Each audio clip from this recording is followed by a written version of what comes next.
Hey everyone, and welcome back. We're diving into something a lot of you are probably thinking about, turning your passion into a profitable business. Yeah.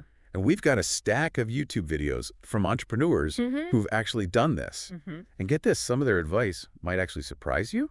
I bet. One expert claims to have helped a client earn $100,000 in just 1 hour.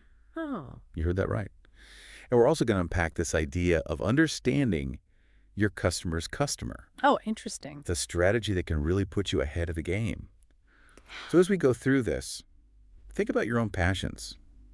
How could you turn what you love into a thriving business? It's interesting. So many people are looking for ways to align their work with their passions.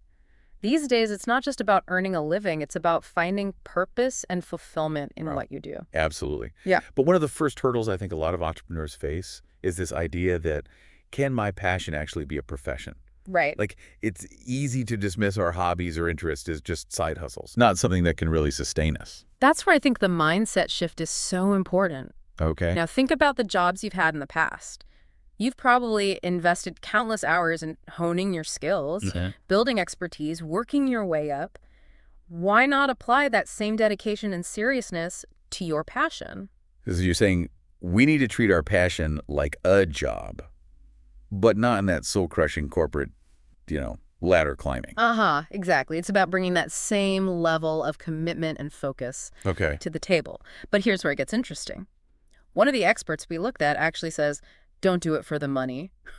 Really? I know. That's surprising. It might sound counterintuitive, especially if you're trying to build a business. You would think you need some financial motivation Right. to even get things going.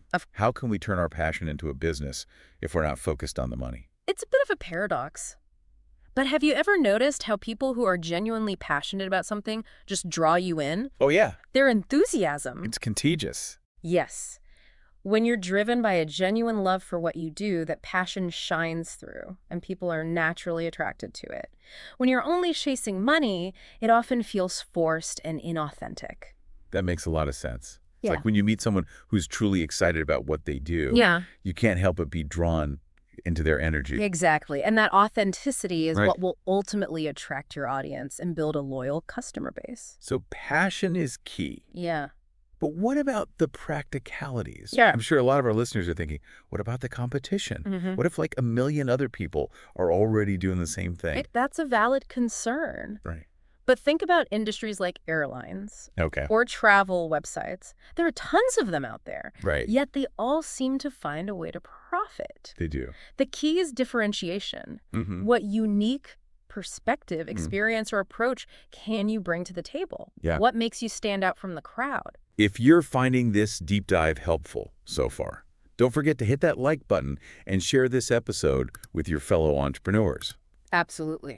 Now, one of the videos we watched featured the story of Cassandra. This high school dropout went from living in a hotel to making $886,000 in a single month by selling customized masks during the pandemic. Wow, that's incredible. I know. What a story. So tell me a little bit more about how she did this. Well, she was selling customized masks, which was a hot commodity during the pandemic. It was. But what really set her apart was her storytelling Right. and her ability to connect with her audience on a personal level. She wasn't just selling masks, she was selling an experience, a feeling. So it's not just about having a great product or service. Right.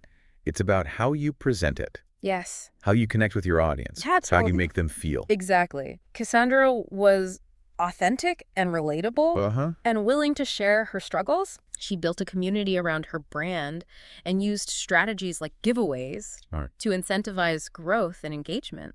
People were drawn to her story and her willingness to be vulnerable. It seems like vulnerability is actually a strength when it comes to building a business these days. Yeah, People are tired of the perfectly curated, airbrushed images they see online. I agree. They want to connect with real human beings, flaws and all. I couldn't agree more. People crave authenticity. Yeah. And that's something that can't be faked. Right. And it shows.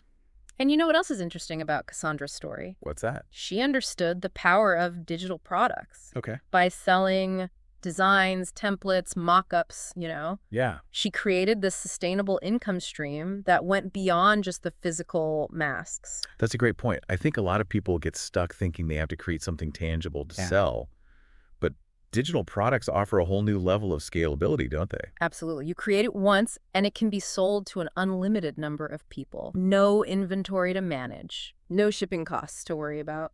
Okay, I want to dig a little deeper into this idea of digital products. Sure. Can you break it down, like, what is a digital product and why is it such a powerful tool for entrepreneurs? I know a lot of our listeners are probably thinking, what could I possibly create and sell as a digital product? Well, a digital product is essentially anything that can be created and delivered online. Think ebooks, courses, templates, designs, software, even coaching programs. Wow. The possibilities are endless, and the beauty of it is they can be tailored to almost any skill or passion. That's so true. And it doesn't have to be super complicated either. Like, think about the problems you've solved in your own life or business. Could you package that solution into a digital product that would help others? Exactly. Let's say you're a freelance writer who's figured out a system for landing high-paying clients. Yeah.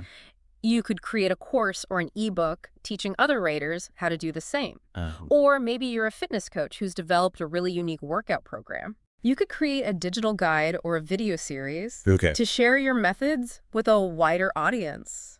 I'm already getting a ton of ideas. Hmm. But I'm curious, how did Cassandra know what digital products to create? Was it just trial and error? She had a secret weapon. Oh, what's that? She constantly asked her audience what they wanted and delivered on it. It sounds so simple, but it's a strategy that so many entrepreneurs overlook. I think we can all be guilty of that sometimes. Yeah. You get so excited about your own ideas Yes. that we forget to actually ask our audience what they need. It's so easy to get caught up in our own heads. Right. But the truth is, our audience is the best source of information when it comes to figuring out what products or services will truly resonate. This is so helpful. If you're feeling inspired to turn your passion into profit, hit that like button and share this episode with your entrepreneurial friends. We're all in this together. Now, there was one more piece of advice from Cassandra that I thought was particularly insightful.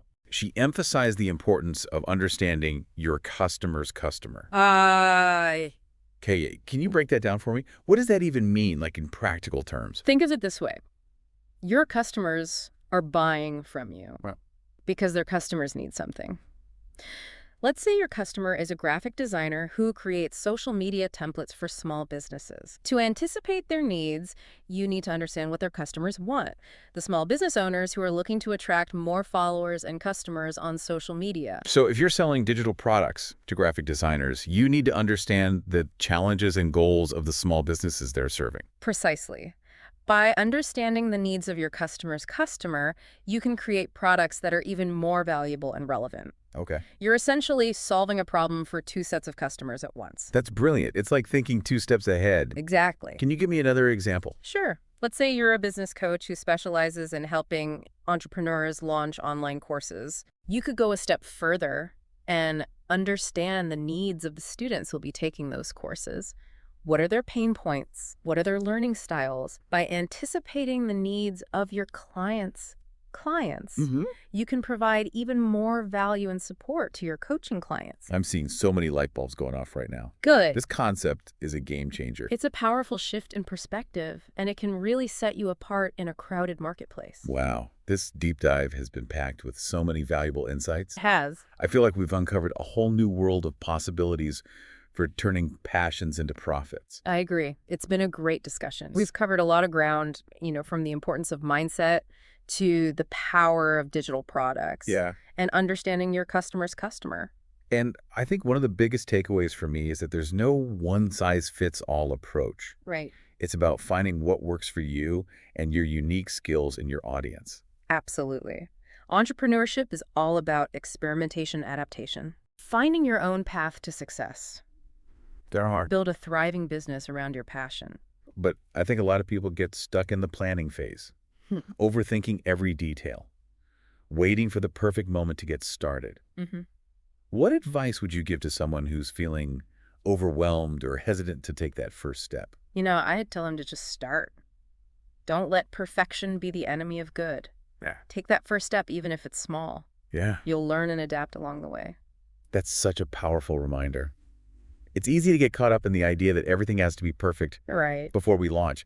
But the truth is, we learn and grow the most by taking action. Exactly. And remember, you don't have to do it alone. Oh, that's so important. Build a supportive community Yeah. of like-minded entrepreneurs who can offer guidance, encouragement, and accountability.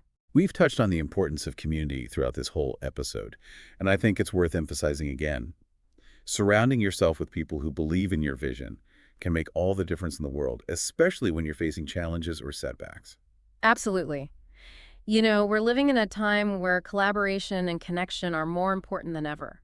Share your ideas, ask for help, celebrate each other's successes. I'm so glad we had this conversation today. It's been incredibly insightful and inspiring. Me too.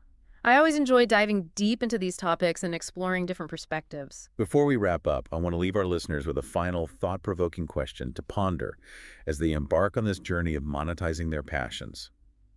What unique life experiences, skills, and gifts can you weave together to create a truly irresistible offering? That's a great question. It's all about tapping into your individuality, your unique story, and the things that make you stand out from the crowd. What's your superpower? What are you passionate about? What problems can you solve? The answers to those questions will help you craft a business that is both fulfilling and profitable. And that, my friends, is a wrap on our deep dive into monetizing your passion. We hope you've gained some valuable insights, some practical strategies, and a renewed sense of inspiration to pursue your dreams. Remember, it's a journey, not a destination. Embrace the ups and downs, the challenges and the triumphs, and most importantly, never stop learning and growing. If you enjoyed this episode, be sure to hit that like button and share it with your entrepreneurial friends. And don't forget to subscribe to our channel for more deep dives into the world of business innovation and personal growth. Until next time, keep chasing your passions and creating the life you love.